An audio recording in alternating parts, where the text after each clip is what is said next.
I'm a tea writer and educator, and I'm here to help you learn more about tea.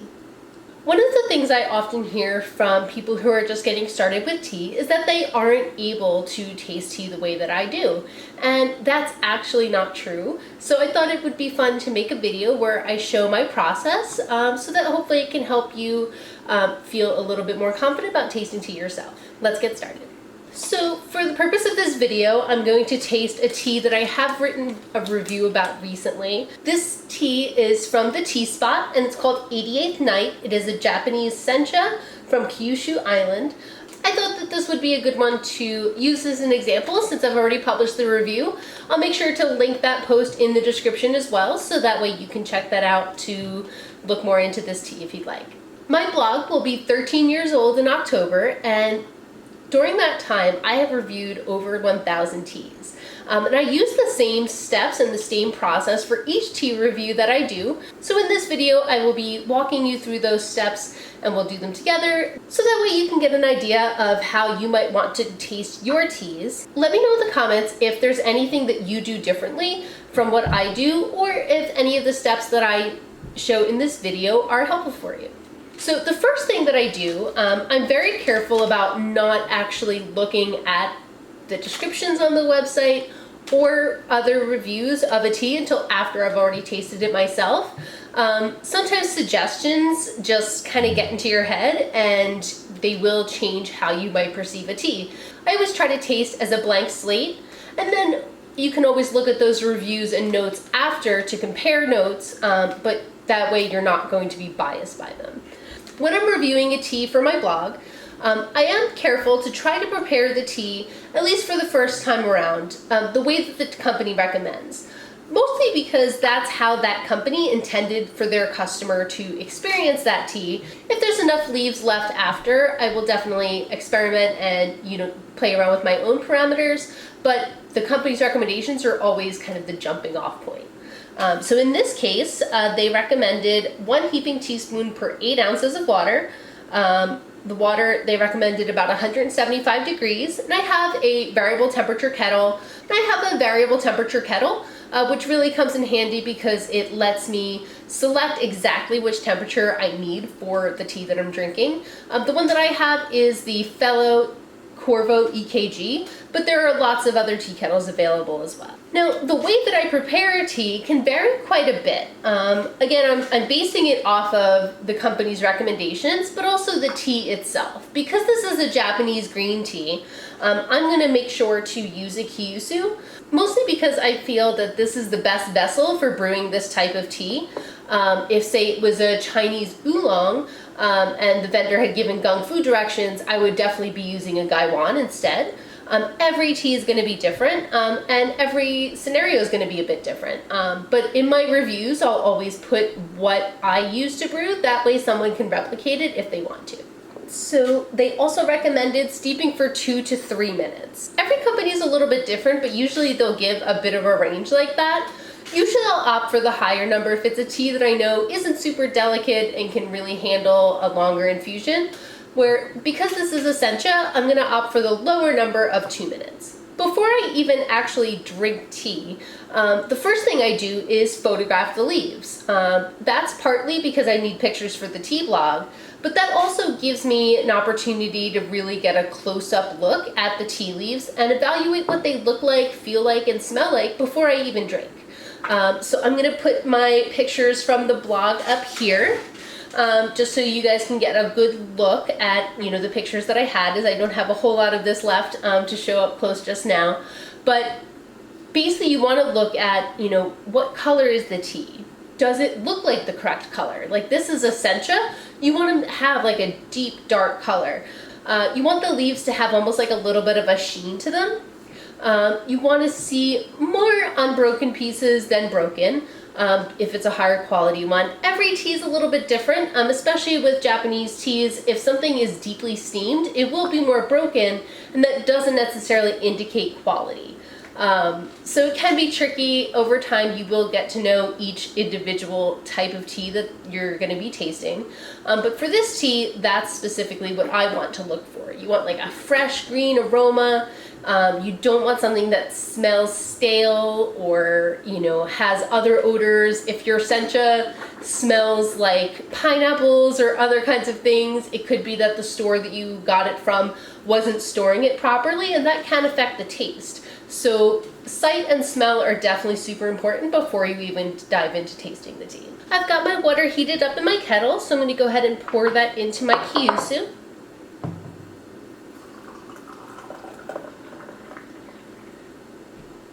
And I'm just going to set a timer for 2 minutes. I'm just going to go ahead and fast forward through this part, but I'll see you guys in 2 minutes. So now that my tea's ready, I'm going to pour it into this glass pitcher. I like to use glass pitchers like this really for any kind of tea because it really lets me see the color of the brewed tea itself. That's always a really great way to evaluate your tea. So let me just make sure I got all the water out here. For Japanese green teas especially, you want to make sure that you are getting every drop of water out of your teapot so that it doesn't make the tea bitter. So you can see this tea has like a nice greenish kind of gold color to it. There's definitely a lot of smaller leaf particles, which does happen with Japanese teas because of the steaming process. It kind of breaks down the tea leaves a little bit. So you do get like that little bit of almost cloudiness inside of the tea. This is also a really good opportunity to go ahead and smell your tea. So don't be afraid to get your nose in there. So then we can go ahead and pour the tea into a cup. Everyone is different, but personally when I'm reviewing a tea, I like to have something really inert that's not going to affect the taste of the tea at all. So in this case, it would be like just like a white porcelain cup. White so that I can see the color of the tea, see everything that's going on there, and also the porcelain is not going to absorb any smells. It's not going to, interfere with the way the tea tastes, because the tea will taste different in every different type of cup that you might use. I actually really like to use the cups that I get as souvenirs at tea festivals for that, because they're kind of the perfect shape, size, and color for that. So you can also kind of smell your cup as well. The smell can sometimes be a little bit different than what you have in the pitcher when you first pour the tea out. It just smells like really clean, vegetal, a little bit grassy, a little bit sweet. And the tea doesn't always taste the way that it smells, but smell is part of the process. So you want to make sure that you're smelling before you taste. So I like to kind of inhale and smell, and then take your first sip. And when you take your first sip, you're going to want to slurp. I know that can feel a bit weird at first, especially, a lot of times here in the United States, it's considered rude to slurp. But it actually really helps you to taste your tea because it aerates it and gets it to all the different parts of your mouth that are able to taste. Some parts of your mouth are better at tasting different things than others, so it really helps to make sure that the tea really gets all the way around.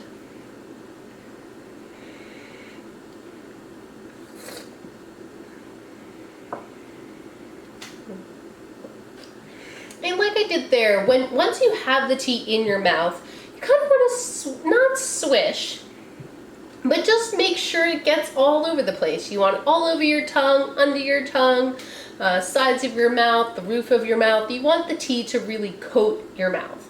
That way you're not going to miss out on any taste. So I'm just going to pull up, these are my notes from when I wrote my initial review. The tea definitely tastes basically the same. But my initial notes were that it was super sweet and smooth. Some teas can be very astringent, especially like a green tea like this. You'll almost get like a dry feeling on the sides of your mouth or on your tongue. This tea does not have a lot of astringency, especially for a green tea. And it does have almost like a natural sweetness to it. It's not candy sweet, but it's almost like a sweet aftertaste than a sweet taste itself, if that makes any sense.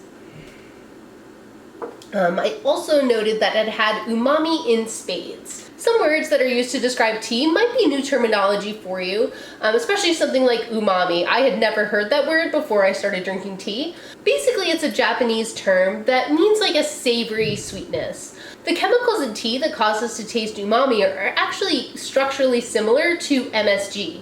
So MSG and umami have a kind of similar feeling when we're tasting something. So if you haven't experienced umami before, but you might have tried something that has MSG in it, that can give you an idea of what that taste is. This tea was really interesting as well.